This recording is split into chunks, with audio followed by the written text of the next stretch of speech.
Hey everybody, it's your girl Charlotte Van Horn, Black Expats in Panama, by way of little old Glassboro, New Jersey. You know it right here on BlackCityRadio.com, baby. I know that you all have missed me tremendously, and I have missed you too. But it is 2025, and we are live doing the thing. And some of you have picked up that Black Expats in Panama is expanding. We are actually worldwide Black expats as well at this time. And we will be expanding into Colombia and Mexico this year. So if you're thinking about relocation, and you know us, we like to do the cultural piece as well. That's always going to be our model.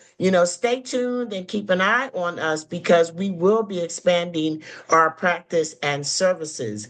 With that said, you know what I always say, I ain't got time to sit and chit chat and smile with you today because we just have a lot to get to. You understand the words that is coming out of my mouth? It's like I went to Medellin. Medellin is beautiful. Medellin is beautiful. And I think I always say it wrong. Somebody fix me. Did I say it right, y'all? Yeah, that's right. I said, Medellin. yes. So anyway, I went to Medellin and I did my first scouting trip and I'm very impressed. And I hate to say it, but I think that we're going to lose some residents from Panama to Medellin once I show you what Medellin has to offer. Now, I love me some Panama. I'm not going anywhere. However, I believe that Medellin has some diverse opportunities for us that we're going to enjoy learning about. So, with that said, we have to do our due diligence. We got to be excellent about everything. I can't tell you nothing about something I don't know nothing about. So, I go and get the experts and the professionals to talk to you because I never want to give you information that's incorrect. So, fortunately for me, I've met this amazing group of people who are on the line with me today, and they are with Serrano Martinez CMA. They're a law firm, guys, in the Medellin and Bogota areas of Colombia, and they're offering a diversity of services. And we're going to talk about some of those services today as it pertains to people who are interested in relocation, in the relocation process. So I want them to go ahead and I want somebody first to introduce the firm, and then I want to double back and have you introduce yourselves individually and tell us what you do at the firm, and then we just go ahead and get into it. So take the floor. It's all yours. Thank you. Thank you, Charlotte, and good afternoon. And it's a pleasure to have the opportunity to talk about the insights of Colombian law to Mhm. your audience. So, just a brief introduction of the law firm, just because we need to talk about a lot of things. But Serrano Martinez CMA, it's a firm that is specialized in businesses, all sort of businesses. We have two important verticals. The first one is everything that includes corporate. So we have corporate law, labor law, tax law, M&A, and the other one, it's a vertical that it's regulatory. So here we have antitrust, compliance, environmental, real estate, what else is it missing? I think that's all. But uh, the bottom line is we're a full service firm that have relevant presence in Medellin and Bogota, which is very important. And I like that you mentioned Medellin because we have a big office there who can help you, your audience, in everything that they need.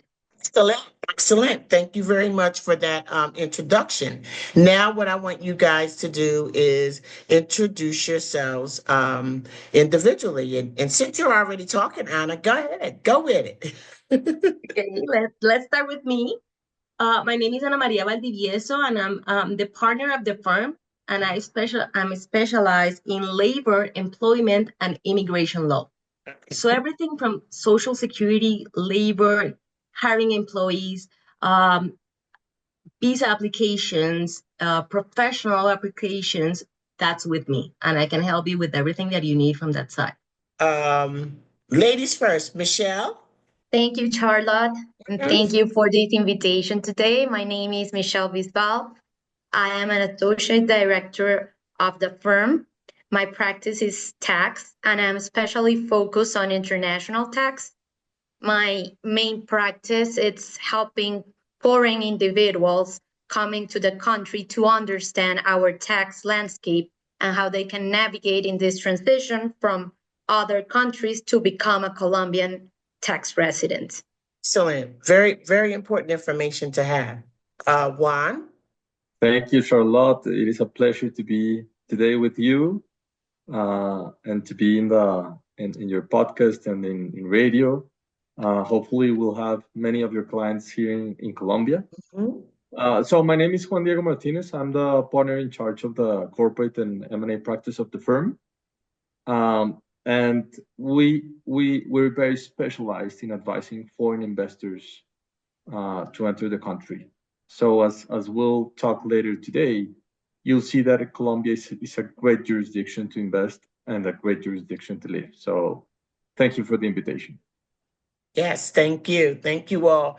And, as a person who does business in Panama, as a foreigner, I just want to tell the audience that getting this kind of information in advance of making major, life changes is so important.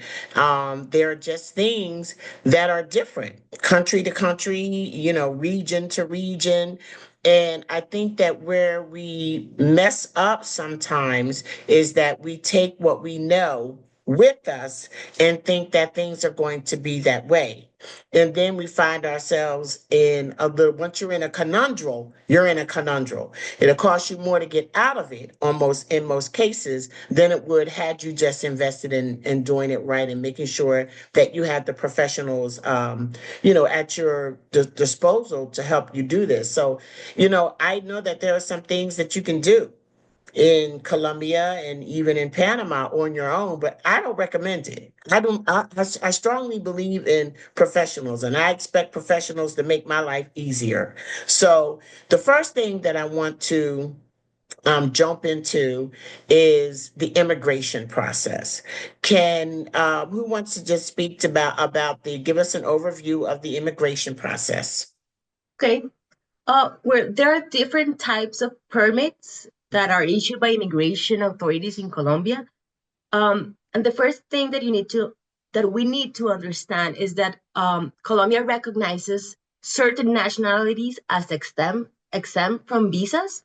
So those are most of the nationalities, and that includes American. So those nationalities can enter the country as tourists with just a permit and can stay in Colombia for up to 90 days. That's about 3 months as tourists.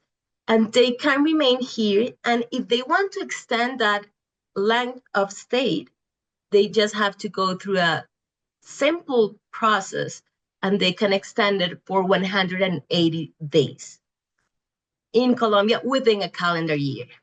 I'm sorry. So is that like, does that have a name? It sounds like a friendly nation visa here in Panama. Is that what it is? Is that something that Colombia extends, you said, to certain countries? It's just a permit. It's a tourist permit that you don't Uh-huh. not get an actual visa, but when you arrive to the country, the immigration officer stamp your passport with a visa, and it indicates the length of your stay. And it's 90 days. It starts with 90 days, but you can extend it. Okay. Uh-huh. Go ahead. Thank you. Exactly. But of course, this is just for short-term visits. And if you want to stay more in Colombia, we Mm-hmm. have three types or three groups of visas. The first one is the visitor's visa, which are designed for individuals who intend to stay in Colombia for a temporary period of time, something about 6 to 24 months in Colombia for various purposes. I'm just going to mention a few of them. That will Okay. be the business visa, those foreigners that are engaging in commercial activities that want to participate in conferences or just needs to have business meetings. There's the other one that is the digital nomad visa, who are for remote workers or those foreigners that are working for a foreign employer. There's also the rentist visa that are for individuals who have a stable and a regular income outside from Colombia and wants to live here for a temporary period of time, and the service provider visa. Those are the freelancers or independent workers that come to Colombia to be engaged with a Colombian entity. So that's the Okay. visitor's visa. And there's the other type of group that is the second one, which is the migrant visa. This type of visa are designed for foreigners that intend to establish their domicile in Colombia for a while. And they are granted for 2 to 3 years, and those visas can be renewed indefinitely. But unlike visitors visa, migrant visa allows foreigners to accumulate time and acquire a resident status. Okay, so the main migrant visa, I just name a few, which I think you might be interested in, and that will be the work visa. Those are for foreigners that have a job offer or an employment agreement with a Colombian entity. The other one will be the student's visa for long-term studies with a recognized educational institution in Colombia. The other one will be the marriage or a spouse visa for foreigners that are actually married to a Colombian citizen. Other one that's important, it will be the retirement visa, which are for retirees that have a pension, a monthly pension outside Colombia and wants to live here. And I would say that there are two that are really important, and those are the investment visa, which is those for foreigners that wants to have an investment in Colombia, whether a real estate investment or a business investment in Colombia, and the owner visa, which are those foreigners that acquire a participation in a commercial entity in Colombia and actually are partners or owners of a Colombian entity. So that's are the migrant visa. And there are the third group of visa, which are the resident visa. And the resident visa are for those foreigners that have hold a migrant visa for a certain period of time and can now be named as residents. And those are granted for 5 years and can be renewed indefinitely. After that, you can have a Colombian citizenship. But I just name the main group of visa that you have, some of the subtypes of visa in each category, and how can you get a citizenship in Colombia. So I know the retirement visa is be very interesting. It would be very interesting to a lot of our current constituency. Okay. However, I am not exactly sure how the constituency for Colombia will mirror what we find very popular in Panama. I think that in some case, like you mentioned, the Mhm. digital nomad, is that very popular right now? It is very popular in Colombia right now. The software industry, there are lots of digital nomads in Medellin as well as in Bogota. And since nowadays you have a global economy and everyone is traveling around, someone who has an employment agreement with France, for example, can travel to Colombia, remain in Colombia, just demonstrating monthly income due to their employment agreement abroad So how long is the digital nomad visa good for? for 2 years. And it can be Oh, also renewed. okay. See, all right. So the digital nomad visa that we have here in Panama is not that, I mean, I want to say it's something so short that we have as US citizens, we can come into Panama for 6 months. We can come in for 180 days. And I want to say the digital nomad visa is like like 9 months or a year or something like that. And so it's not that great of a benefit for us because, we can be here for that long period of time. So, what And just about, in go Colombia, ahead. just let me clarify this. In Colombia, you get a digital nomad visa for 2 years. Right. but that allows you to remain in Colombia in a continuous way for 180 days. So it will be 6 months during a calendar year, but you can hold your visa for 2 years. Oh, okay, okay. So it's still it would allow you to remain in Colombia for 2 years. But Mhm. but are you saying you still have to, but You you need to still have that travel. visa? You Okay. need to travel, and you can remain within a calendar year, 6 months, but you need to Ah, go out. You need to exit the country and arrive again. But you will hold your visa for 2 years if you of course you comply with the maximum term of stay that it will be 6 months during a year. And you need to demonstrate a monthly income of something about approximately $1,000 per month. it's a digital. And what about the retiree? What is the minimum financial requirement? It's also $1,000 per month. And Okay. that but in this type of visa, you also need to have an international health insurance. It's very important for the Colombian government that you guarantee that you will have medical care in Colombia with this type of visa. Ah, well, that makes good sense. That makes a lot of sense, especially when people coming in older. And I think a lot of people do are attracted to Colombia for the healthcare. So, coming in and making sure that you're covered. I think I spoke about that before. So, but that's sort of like is that sort of like Social Security? No? Yes, yes. Okay. Okay. When you apply for the first time for the visa, you will need to have an international health insurance. But once you are in Colombia, you are a visa holder, and you have uh, a foreign ID, which is known as cédula extranjería. That will Mhm. be your local ID. You can enroll and you can be affiliated to the public health system in Colombia. Okay.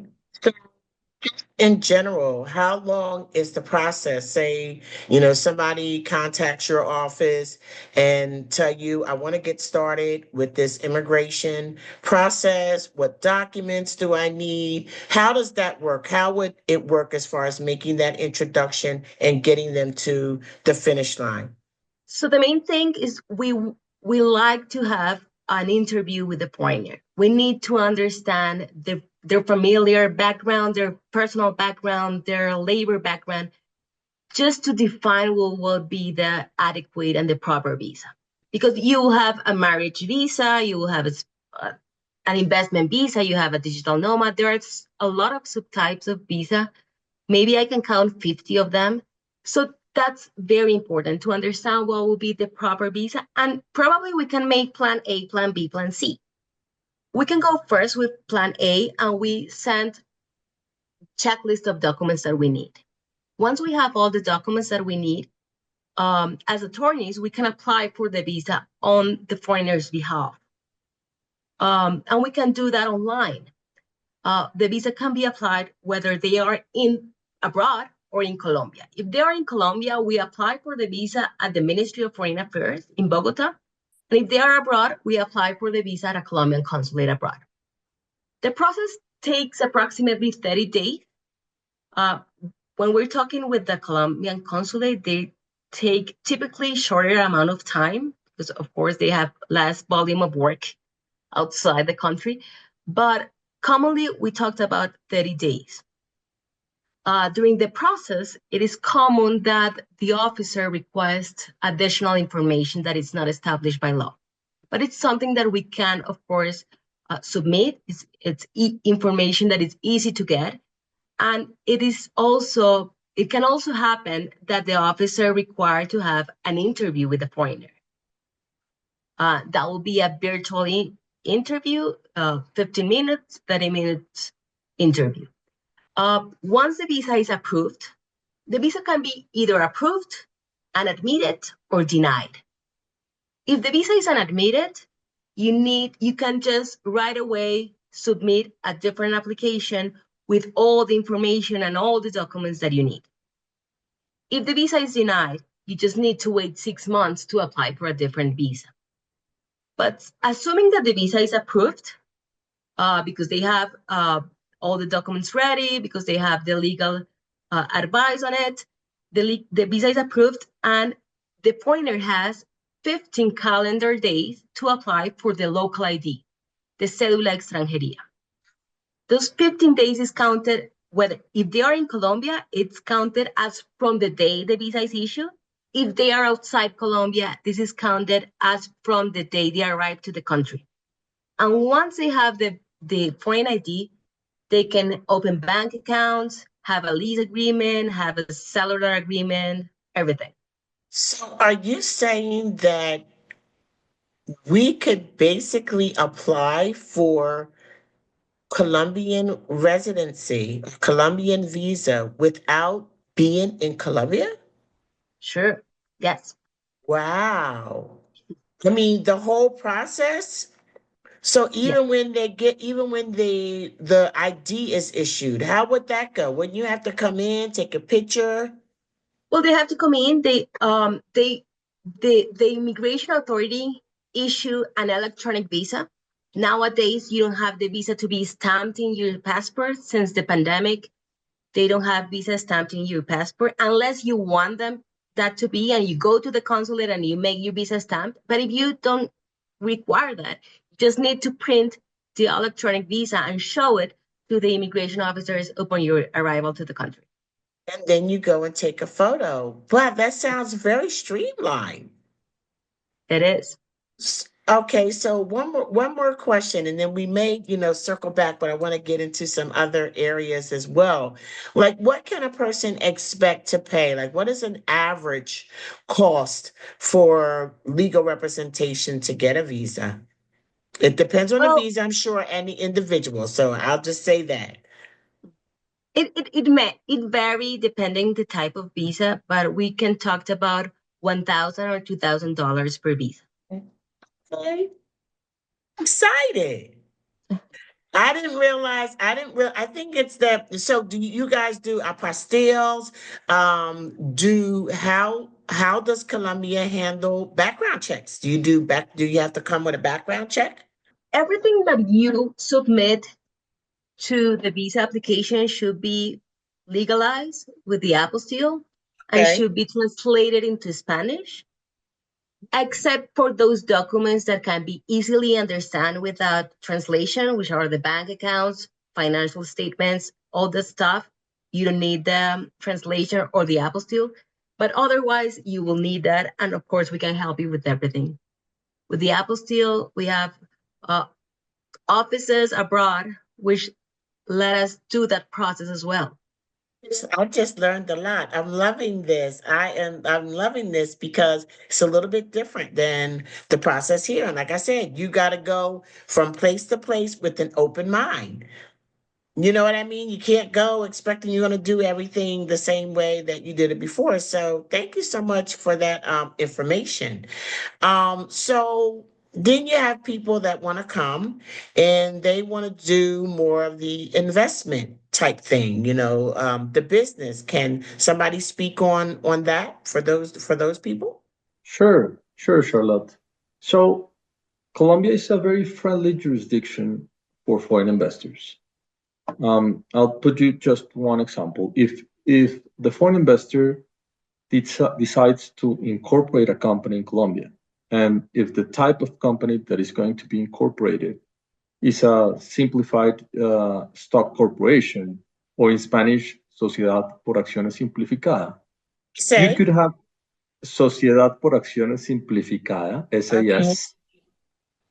Then you could have that company incorporated in Colombia in a few days. So, what would be required would be, of course, a power of attorney, apostilled and translated into Spanish.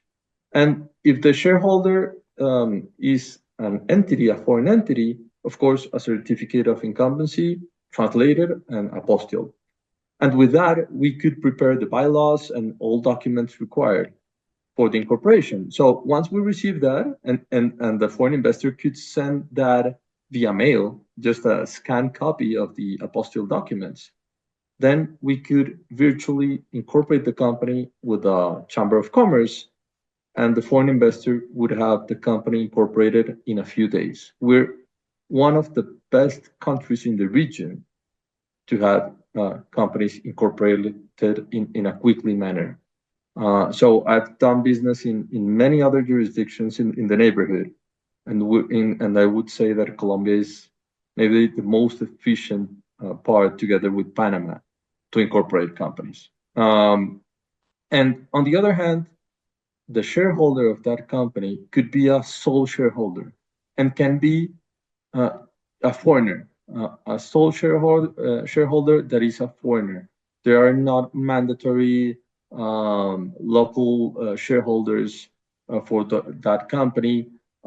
You could be located outside or in Colombia, so you could be a Colombian resident or not.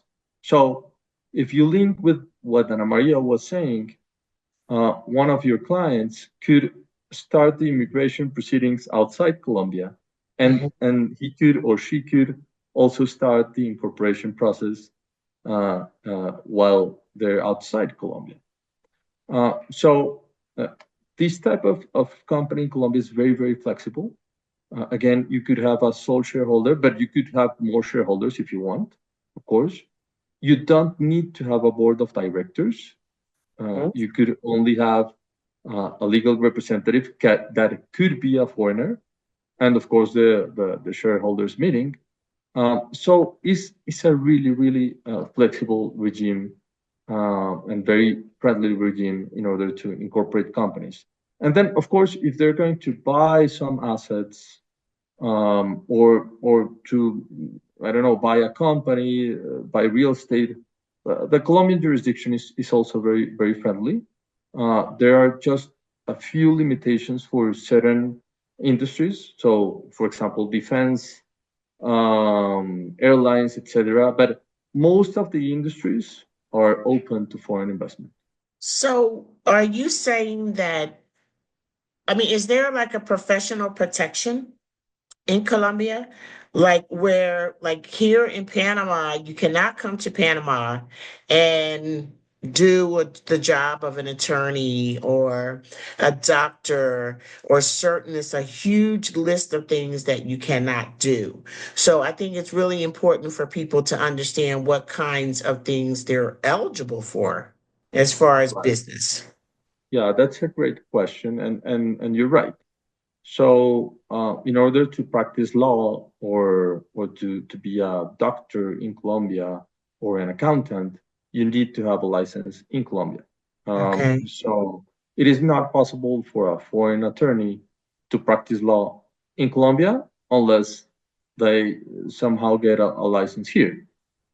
So, yeah, what they could do is general business. So, for example, a business where they would buy assets and sell assets, a trading company, etc. That's open for any foreigner. But of course, if they're going to render services, they need to see which type of services and if they need a license from the Colombian entities, governmental entities. Exactly. And just to add something there are some professions that, even though they need a license for foreigners, they can get a temporary permit for 1 or 2 years. Okay. So Those Which if are wouldn't, mainly engineers. yeah, that wouldn't be the case for lawyers, for example. Exactly. Mhm. That's not possible, but for other professions, that's correct. so when you come in and you want to start a business, and I maybe I missed it, but do you need to do that's a visa, right? You need a business visa for that. You can first come with a business visa, which is a visitor visa, just to understand the market, to understand what are you going to do in Colombia. But once you have already incorporated an entity, as Juan Diego was mentioned, you can apply for an owner visa.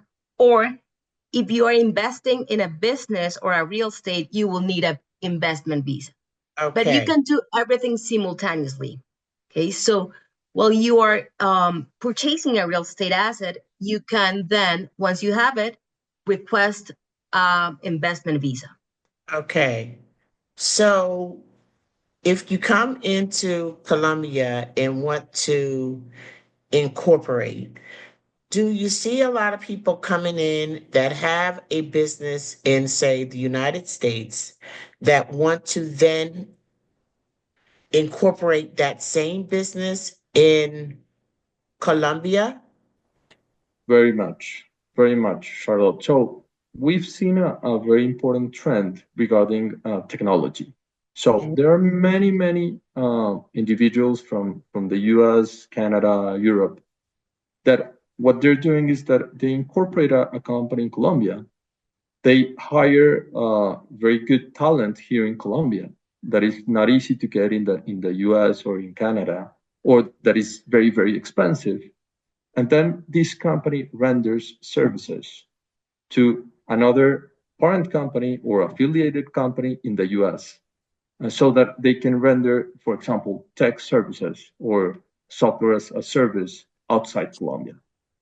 So many of the foreigners that actually live in Medellin or Bogota and that have businesses are related to that industry. You know, tech industries or BDOs that hire the employees here in Colombia, but that actually render the services abroad. Okay. So then when they come to, so if they say, for example, somebody wants to come in that way, what would be the process and what would it look like as far as them taking the steps to contact your firm to do that? Like, what would some of the necessary steps be to get them started in that regard? Yeah, so we have this proceeding that is very easy for our clients. So we just have a quick call to introduce ourselves, to understand what they want to do in Colombia. But afterwards, we'll send them a form for them to answer a few questions. And with those questions, we would prepare all documentations for them. And of course, we also send them a checklist with the documents we need for the submission of the application for the incorporation. So we have worked a lot to do this as simple and as friendly for our clients as possible. So they will only need to answer some questions in a forms, and then to send us a few documents, and that's it. And so for somebody to start that process, so they would call you, you would have a conversation, you would ascertain what direction, what the best course for them is. And then do you collect a retainer or how does it work then? Like what can they expect as far as that goes? Yeah, so for incorporation of companies, we charge a fixed fee of 2,000 US dollars. That's your fee. And of course, if after the incorporation they need assistance in any other matter, of course, we send them a new proposal. But for the incorporation of the entity, 2,000 US dollars plus VAT. Okay, so then that takes us to the next section, which would be, taxation and how do all of those things work. So, Michelle, was that your area? Yes, it is, Charlotte. Oh, now we're down to the fun stuff. I've had to hire an entire team of professionals. I'll just be honest here in Panama, and it kind of caught me by surprise. Um, First of all, I have a corporation here, which is the same name as the corporation in the United States. So it's a corporation in the United States and an SA here in Panama. But the thing is that we had to do like transfer. I had to, do transfer something like with it was just a lot that I wasn't expecting. So I'm really, really, tuned in. My accountants and my bookkeepers in the United States, we have had like all of these major calls with the professionals in Panama and the professionals in the US to just make sure that I am compliant in both areas. So this is a very important conversation to have. People need to know that you just can't go somewhere and set up a business, because it needs to be done. You need to be properly established and registered as that business. And then you need to understand how to go about, dealing with the taxes and being compliant. So talk to us about that. Yeah, definitely is something that any investor or foreign individual needs to take into account. Mhm. And as you're mentioning, planning how to navigate through it. Because in Colombia, we have for corporate entities a tax rate of 35%. That's for the entity you incorporate. Also, we actually have a global minimum tax for companies of 15%. So the general tax rate, although it's 35%, you need to take into account that Colombia, in compliance with the OECD guidelines, already implemented this minimum 15% tax. So it's something that you also need to consider when you are doing your financial projections of the business. Let me understand that. Are you saying that the cost, the baseline taxes in Colombia is like 50%? And is that what you're saying? So it's a minimum alternative tax. So the general rate is 35%. As you will have it, you will have your income, you will have your deductions, you will get your profit, and you will apply in general this 35% rate. However, since our last tax reform that was in 2022, we enacted this minimum alternative tax that it's like a calculation you need to do to compare with this tax that you are the 35% tax that you are calculating to make sure how you are saying that there's a baseline of 15% at least.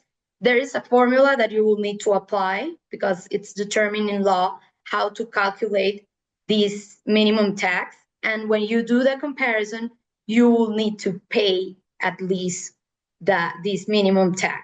So that minimum tax is based on gross or after expenses? Is it gross or net that it's It's based based on on? your financial profit. So it's a specific formula that Mhm. you will need to apply where you won't have, let's say, the same procedure that you have from a fiscal perspective to determine your tax. It's based on your financial profits and specific depurations you can make. So I'm going to give you an example. There are, for example, certain deductions that for tax purposes are applicable, but for financial purposes will have a different treatment. For example, you have the permanent differences that for accounting purposes will have a treatment, but for tax purposes will have another treatment. So when do you have to file taxes in Colombia? So in Colombia, as a general, we have a tax filing calendar. So you incorporate your company, as Juan Diego was mentioning, you will get a tax ID for that company. And based on that tax ID you get, the tax authority issues every year a filing calendar. For companies, the filing should be done from April to May every year approximately. That can change a little bit depending on the year, but usually it's under those months from April to May, depending on your tax ID. For individuals, it's later in the year. It will be from August to October generally, and also based on your ID. So do you have are you dealing with a lot of foreigners? I guess you probably deal with what is the like most of the foreigners that you deal with in this in the business arena and with the taxes? Is it mainly Canadians and US, or is it other countries as well? Yeah, so a lot of US individuals coming to Colombia, a lot of Canadians, also Mexico. and some parts of Europe. For example, Spain. We have also a lot of Spanish citizens coming to Colombia. So how does the tax side of the business work? So you come in, you may come in through any particular type of immigration visa. If you want to do a business, we learn how to set that up. And then you move into the taxes. And so how are those services applied?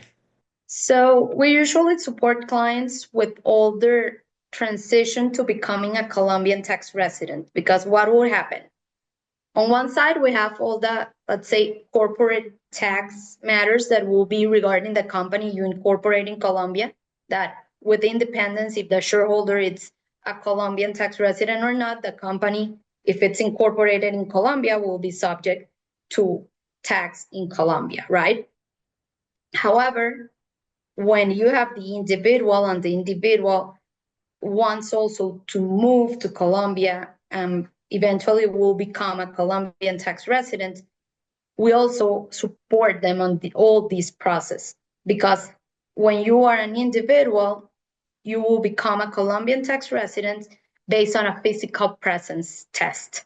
So if you spend more than 183 days on a 365 calendar period. And something important to take into account there is that the count doesn't start every January 1st. So it's not that every new year you'll count the 365 days and you start a fresh new start. It will be based on 365-day periods counted every time you enter the country and you start a new period. So basically, what I think I hear you saying is that you also have to consider personal taxes. Exactly. That's You have a to very consider important aspect. Absolutely. So you have to consider personal taxes. How does that work with like seniors? Like maybe seniors, people that come to Colombia, they get a retirement visa and they're not working.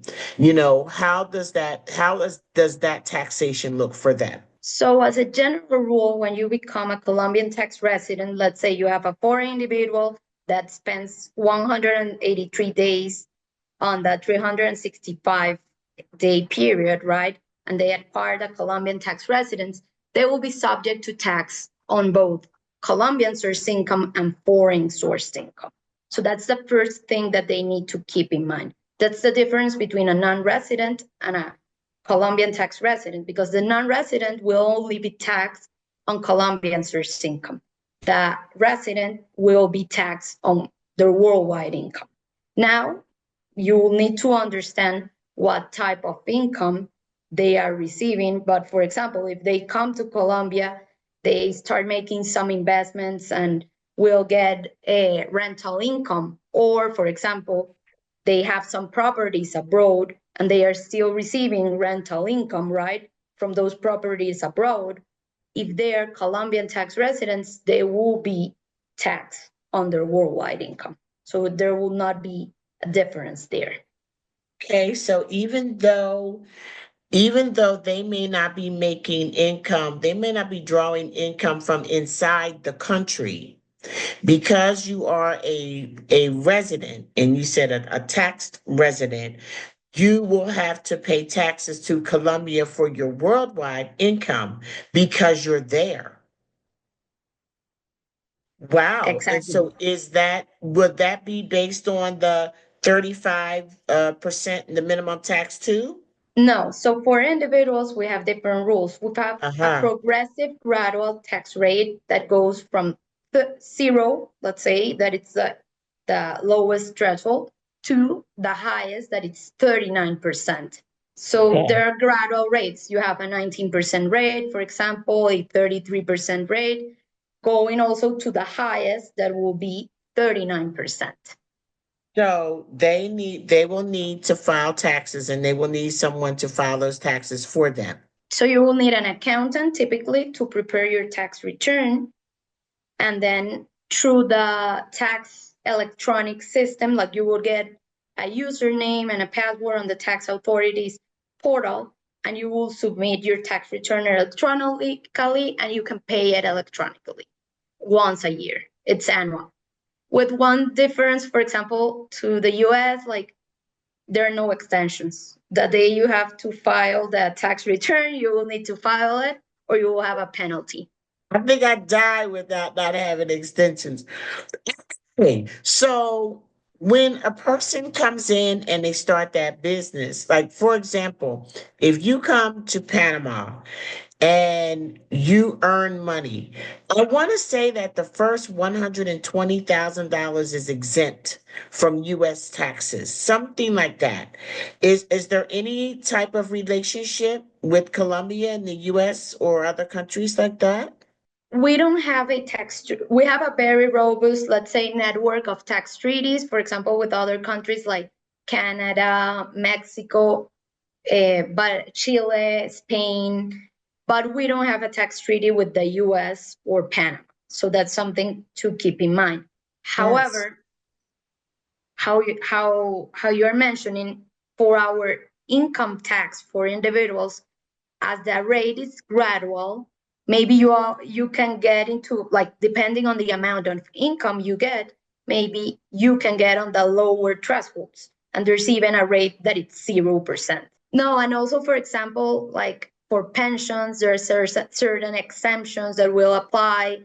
If you have dependents like children, you can include them. And all these depurations can maybe make that your taxable basis will be located on one of the lowest thresholds, like a 0 or 19% rate. So there is a special tax rate analysis for foreigners. I'm assuming. So Colombians are it's the same situation. Like the Yeah. Colombians, it would be from 0 to 39% depending on their income as well. That's just it. Yeah. Just when you be like in automatic, when once you become a Colombian tax resident, we will all be treated the same, like a national or a foreigner that is physically present here in Colombia and complies with the requirements to be considered a tax resident. Like they will be treated the same as Juan, Ana, and me. Differently is when you are not a Colombian tax resident because, for example, you don't comply with the physical presence test, right? And you are a national from another country. In that case, you will only be taxed on your Colombian sourced income. Okay. For And then example, if you incorporate a company and the company owns certain real estate, and then you will distribute dividends to the shareholder, that shareholder will only be taxed on those dividends he or she receives. okay, wow. Okay, well that's really good information to know because most people wouldn't know that. Is there anything else you want to share with us about the that system? I think it's very important to consider also that we have a wealth tax for individuals. Apart, we were here speaking generally about income tax, right? But Colombia also have a wealth tax that might be applicable for individuals. So this wealth tax, for example, what considers is the net equity that the individual has, right? So you become a Colombian, let's say, fiscal tax resident, and you start owning certain assets in the country, and you still own certain assets outside the country. You should keep in mind the threshold to be subject to that wealth tax. That threshold is approximately $750,000 per year. Like for every year on January 1st, they will check what is your net equity as an individual. And if you are over that threshold, on May every year, you will need to file a wealth tax return. So what does that look like? So that would mean if you had to file a tax return, which is 35% and then the 15% minimum, and then So in this case, if your wealth exceeded $750,000, is that what you're saying? Like the threshold, $750,000, then you would need to then file a wealth tax for wealth tax in May for the individual. So for you have individual. for the companies, national companies, 35% rate, right?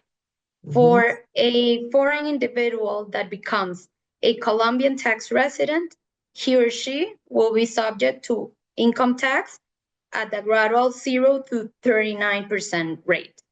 And this wealth tax will be applicable to the individual that becomes a fiscal tax resident if they are over that threshold. Something to keep in mind is that that wealth tax will not be applicable to national companies. Not when you're talking about your business. So your business wouldn't be subject to that. This is a personal Exactly. tax. For Do you individuals. do you all do e-invoicing? We have electronic, yeah, in Colombia we have electronic invoicing. So when you have a business in in Colombia, is it like when you would say you have a client with a business in Colombia, as you know, do you guys have like bookkeeper team too, or no? Because I'm just what the question that I'm trying to get at is, you know, what are the reporting requirements on that? Like, is Colombia really strict about the e-invoicing? And do your companies have like what is your tax identification number called?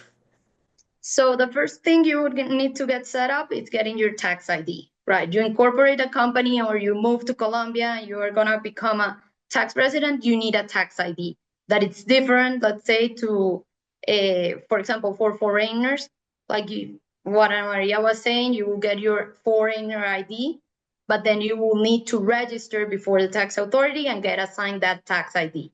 For companies or individuals, that is, let's say, the key to be able to file your tax returns. If you don't have that, like you won't be able to create a username and file tax return electronically because nowadays everything is done through the tax authorities portal. Now, from a company perspective, we have like the general, let's say, reporting obligations like any other countries. Like we will need to prepare financial statements. We will need to do filing of information before the tax authority every year. We will need to file tax returns. We have, for example, if the company has operations with other foreign companies, we have a transfer pricing regime. You will need to do transfer pricing filings.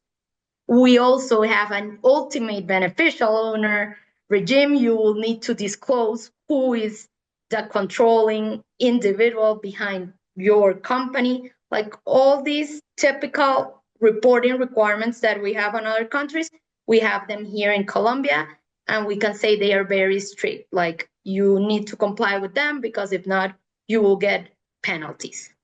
And then, of Now, course, Trans- from a yeah, Transfer corporate, pricing. yeah, and from a corporate perspective, they also have to do some things. So, for example, they need to have a shareholders meeting the first 3 months of the year, and of course, the legal representative has to show their report to the shareholders. But that's something they need to do, but it's not difficult to do. I mean, of course, and we render that service. We can render the service of assisting the clients in being sure that all requirements are met, right? So they need to know them, but it's not very difficult to proceed with. So of course they have to do it, but we'll assist with them to comply with everything, all obligations here in Colombia. Well, it's just, you know, it's just a lot to know. And that's why I highly encourage, you know, people engaging with professionals to do anything in especially in foreign countries because it's just I don't think so. You said they have to have a shareholders meeting Yeah. in the first 3 months, and then what, report minutes from that meeting? What Need- is the reporting after that? So the thing is that all companies have to have a shareholders meeting book or ledger, and they have to print the minutes. So if at any point a governmental entity requires that book, you need to have that book done, of course. So essentially, what the purpose of this meeting in the first 3 months of the year is to approve the financial statements of last year, right? So it's very important to do that. But again, it's not difficult to do. And then another example of that, there are some foreign exchange regulations. So once the foreigner is going to invest in Colombia, whether in a company or in a real estate or in other asset, he or she needs to make a registration with the Colombian Central Bank. That's actually to fill a form. And it's very easy to do. You do it by means of the commercial bank, but you have to do it properly because otherwise you're subject to some fines.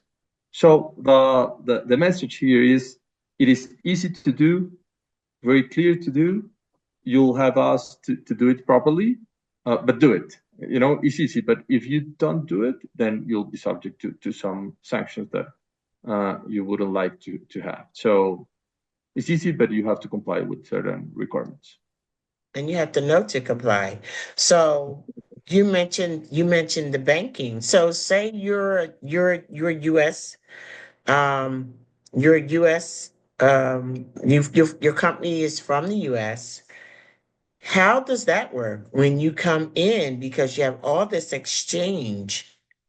What are your profits and numbers? What is the math based on in Colombia? Is it based on peso or is it based on the US dollar? Yeah, so in Colombia, it is only possible to have bank accounts in pesos. You cannot have a bank account in US dollars. So what foreign investors usually do is that they incorporate the company, and once the company is incorporated and has the tax identification number, then they open the bank account of this company. But of course, once they're Colombian citizens, once they have their ID in Colombia, they could also open the bank account in Colombia. And of course, they could send monies, let's say US dollars, to these accounts, and then they just negotiate the exchange rate with the commercial banks in Colombia so that it is reflected in pesos in their accounts. So what is the name of the government entity that you report business dealings to? What is the main government entity named in Colombia? So, Like ours would be probably the IRS or right. this state corporate commission, or something like that. So, for corporate purposes, you have the Chamber of Commerce, where Okay. you incorporate the company. For tax purposes, you have the DIAN, which is similar to the IRS, the National Tax Authority, but you also have local tax authorities, depending on the city where you're going to be located.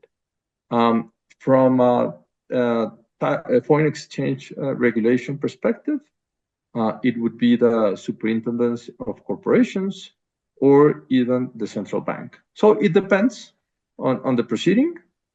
But for tax purposes, the DIAN. Be like our similar to our. Exactly. Yeah, Okay. it will be our equivalent. Okay. Okay. Wow. That's a lot. I think this was very eh, a lot of information and that we really need to have in considering.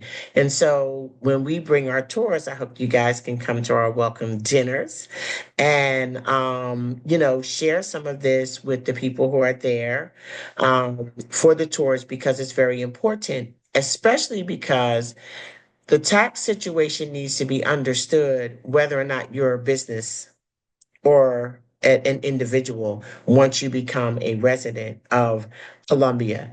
So we have to get ready to go, and but before we do, I would just like for you all to, if you would like to leave us with, one last piece of parting advice, maybe something that foreigners maybe get tricked up on as far as not understanding, or just a piece of advice to help people be more successful in a transition. So we'll start with Juan. Thank you, Charlotte, again for this invitation. It has been wonderful. So my piece of advice would be just for your clients to be assisted, to have someone that could assist them in all the soft landing, right? So again, Colombia is a very friendly jurisdiction, but of course, let's try to do it easily with some experts that can help you. Of course, Black experts is the way to go, and if we could be of help, of course, we'll be delighted to help you as well. So we're very open to any question. If your clients want to have a call, even if it's an initial call, we will be very happy to be with them, and of course to join you in the meetings you'll have here in Colombia, and to welcome you. But that's my advice. Just let some experts be with you in all the process. That's very good advice. Very good advice. Thank you, Juan. Okay, Anna. Same as Juan, I think having an advice will be the most important thing. And from an immigration perspective, I think just giving the right information so an expert can define and determine which will be the proper visa. And something that you should keep in mind is that the visa has like a restricted permit. There are different subtypes of visa. If we're talking of a work visa, you are allowed to work in that specific company which sponsor your visa. So every type of visa has some limitations that you need to know to avoid any difficulties in Colombia. But of course, as Juan mentioned, we are at your disposal. Just let us know everything that you need from your audience, and we will be pleased to help you. Thank you. I forgot to ask you one question. For the retirement visa, is like one of the main things that they would need is proof that they have lifelong pension. Is that what it is? And Yes. would they be able to include like, IRAs or 401ks, or would it have to be another kind of pension? So there are two types of visa that are kind of similar. One will be the pension visa, which is for the retirees that have pension income. So for that, we need a 1,000 month US dollars monthly income, which is certificated by the company that actually recognizes that pension. And the other one is the rentist visa, which is foreigners who have a stable, a regular income that can be a rental income or a business income. It's a different threshold, and financial means are different. But in that specific case, you will need to demonstrate the financial income every month. Thank you for clarifying that for me. Thank you. And Thank Miss you. Michelle? Thank you, Charlotte. Well, I would complement what Juan and Anna said with planning. I think plan ahead is very, very important in these processes where you are changing your tax fiscal residence, like to avoid overlap situations. Planning here it's very important. As Juan said, like we have a very friendly country, a beautiful country, but it's important that you understand our legal landscape so you can navigate it more smoothly, and also to keep yourself updated. In Colombia, we have tax reforms every 2, 3 years. So it's important to keep yourself updated with experts, for example, in tax law, because laws are very changing. So maybe advice you got 5 years ago, it's now different. That's really good. Michelle, that's really good because that happens a lot even here. Like people are working on old data, and things have changed and they're not aware. And so that is really, really, really good advice. All of this was. I'm just so impressed with you guys and looking forward to seeing you soon. I'll be making a trip back to Medellin soon, and hopefully I can meet with all of you. And just again, wanted to thank you for taking the time to spend with me and bid you all an amazing day. Thank you very much, Charlotte. It has been amazing and looking forward to meet you in person. Okay, Thank everybody. you. Bye Thank you. bye. Okay, my guests just never cease to amaze me. And, you know, I'm finding myself so excited, guys. I've learned so much about Panama, and I love continuing to learn about Panama. And even as I'm talking to people operating in other countries, I'm finding that I can build the knowledge that I have of between the differences between the United States and Panama, and I can build on that, to find out and figure out what questions to answer. After you've already had an international experience, like living somewhere abroad, I think that it opens your mind. You're not so stuck into this is the way it's done in the United States, and that's it. Stay tuned for more from Medellin. Looking forward to showing you the opportunity of living in Medellin and letting you decide for yourself. Listen here, I love Panama, but I am not adverse to having another residency. You understand? I really am not because I just feel that we need all the options that we can have, y'all. And I'm very serious about that. I tell people it's like, well, one thing I didn't ask was how long do you have to stay in the country once you have your residency? How often do you have to visit? I believe she mentioned 2 years, but that's very important. And even for Panama, when I tell you make your plan, you don't have to move to Panama. Just make it so that you can, okay? Get your residency so that you have more options than that US passport. And what I have been telling people, and I'm not a Debbie Downer or anything like that, but I'm going to tell you, far as I'm concerned, you need to consider if you're living in the United States that you're in a foreign land because we don't know what's coming down the pike. And the things that are happening right now, I'm looking at some of these cabinet picks and things like that.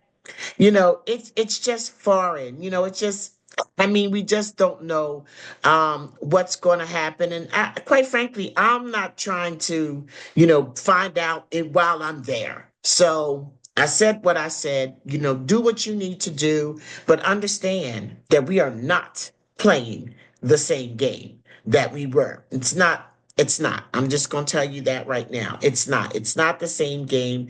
And I get very frustrated when people talk to me about politics. Baby, this ain't politics. This is something really different.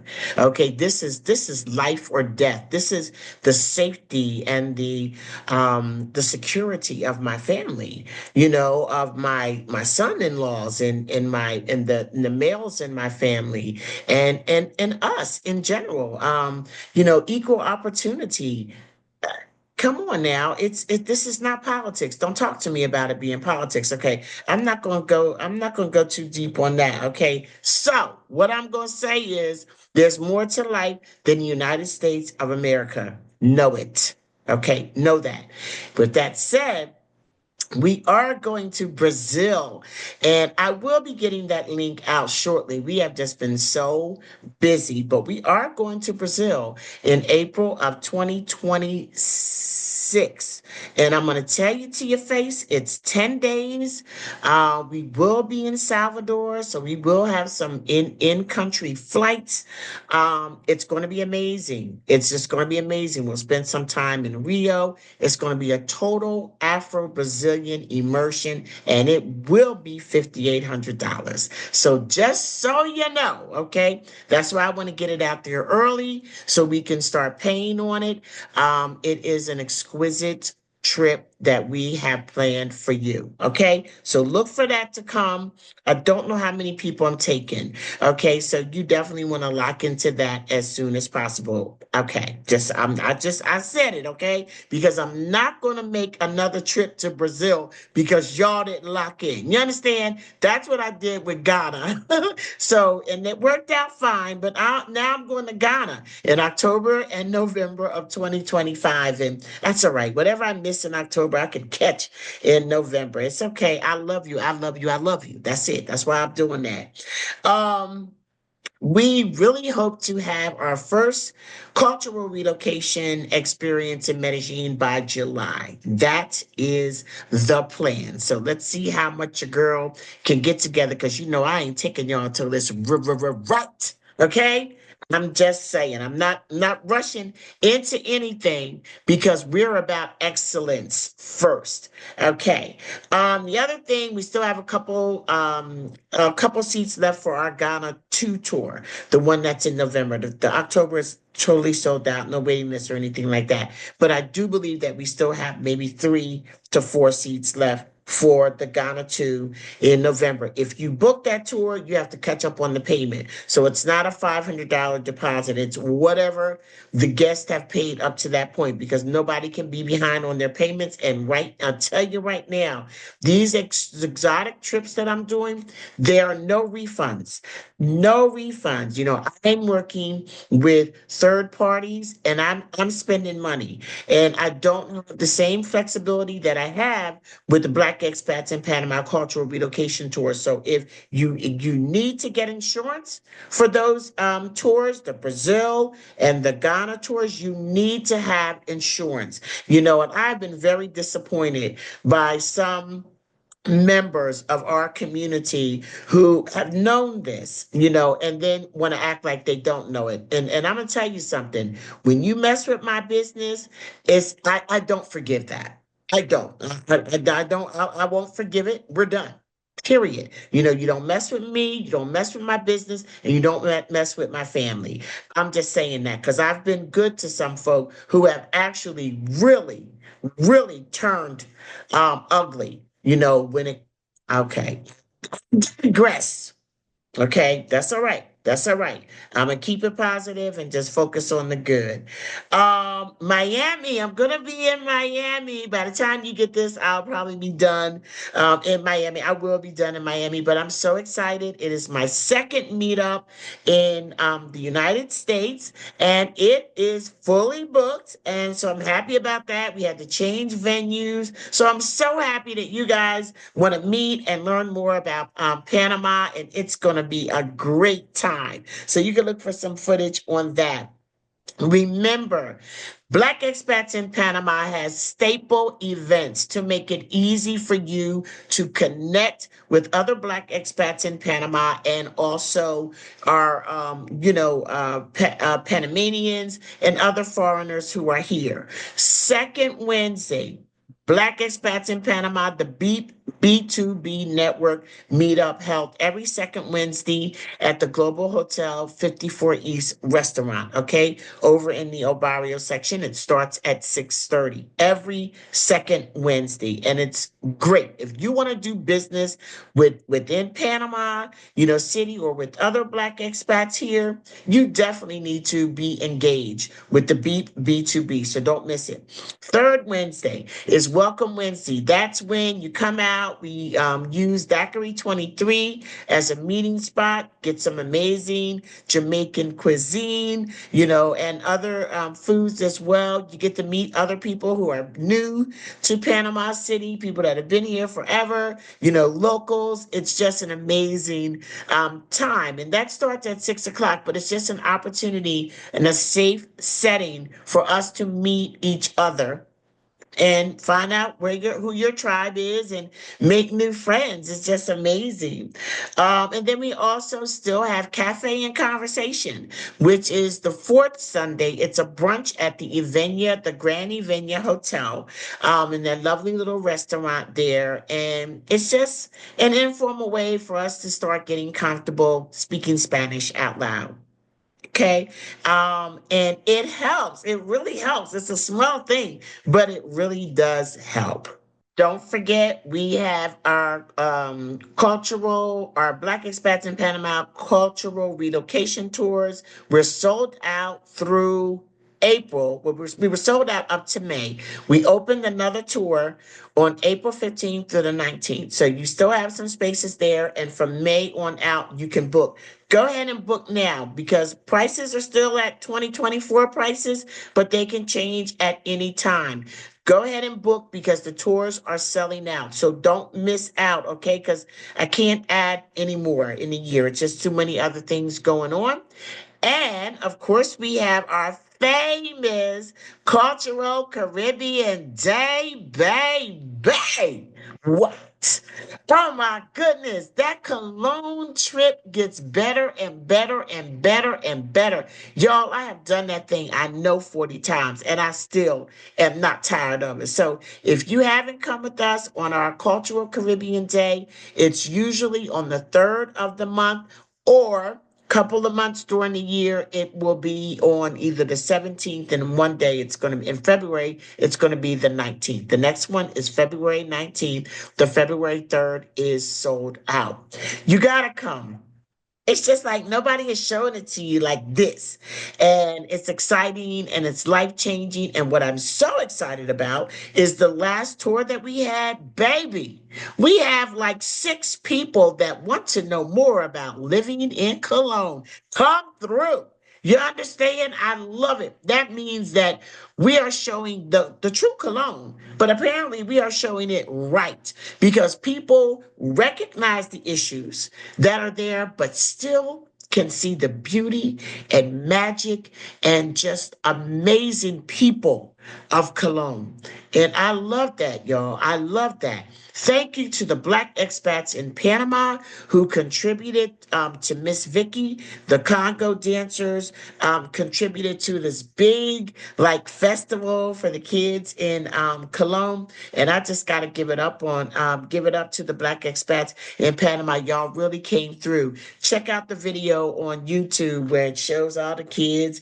They had, the jumpy things, and they had Miss Vicky had all kind of gifts for them and stuff. She's such an amazing woman. You don't ever have to be worried about giving Miss Vicky money to do anything because, baby, not only do she do it, she take photos and videos and everything. She give you receipts. But listen, I miss y'all. Could you tell? I missed y'all. So I am back, baby. And I just want to give a shout out to my main man, Daryl Spears, Elite Conversations Podcast Media. Daryl, you're my guy. He puts up with me, been doing it all the time. And I want to thank you for just being my partner in these broadcasts for so long, over 10 years now.